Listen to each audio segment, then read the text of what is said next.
neraka dalam dunia ni apa tuan? Neraka dunia, neraka narun muajjarah ila al-ghaflah, lalai.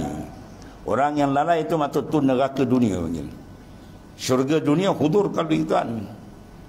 Ya, waliman khafa maqam rabbih jannatan, disediakan bagi orang yang gerun akan kebesaran Tuhan di dua syurga. Akhirat maklum, di dunia itu jannatul ma'rifah.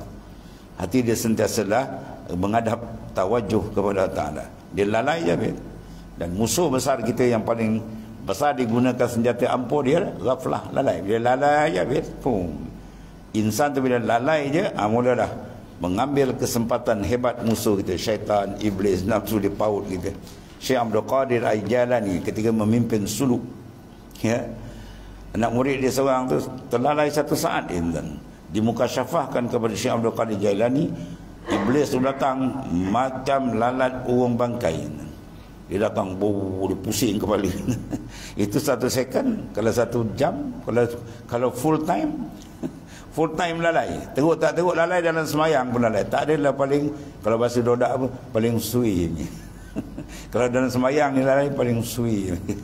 Tempat Tuhan khaskan untuk menghadap dia pun kau ingat dunia lagi. Dalam 24 jam tak habis-habis. Tanpa mengigau dengan dunia, dalam semayang pun kau bawa lagi urusan dengan dunia, kurang hajau dengan Tuhan. Dalam semayang tidak dibenarkan sama sekali kita menghadap selain dia je. Aqimis salat li zikri, itu nas Quran. Dirikan semayang supaya engkau menghadap aku, Tuhan kata. Zik mana ingat, zik mana tawajuh, zik mana muraqabah, ni masuk habis. Ya, muraqabah, dan itu semayang tempat dia. Itu sebab Syekh Daud Fatani sebut dalam kitab yang biasa, kitab kecil, kitab lain banyak.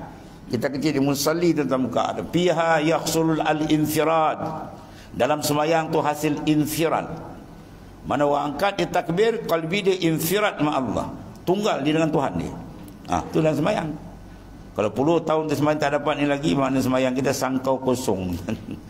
Ya, kalau kita hantar kotak kosong pada raja macam banyak semayang ni, tongit-tongit 1000 rakaat gua kosong. Baca kata ni apa kono ni, hantar kotak kosong.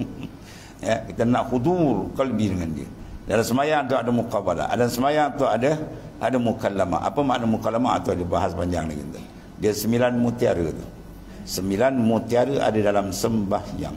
Sebab semayang tu besar, ya.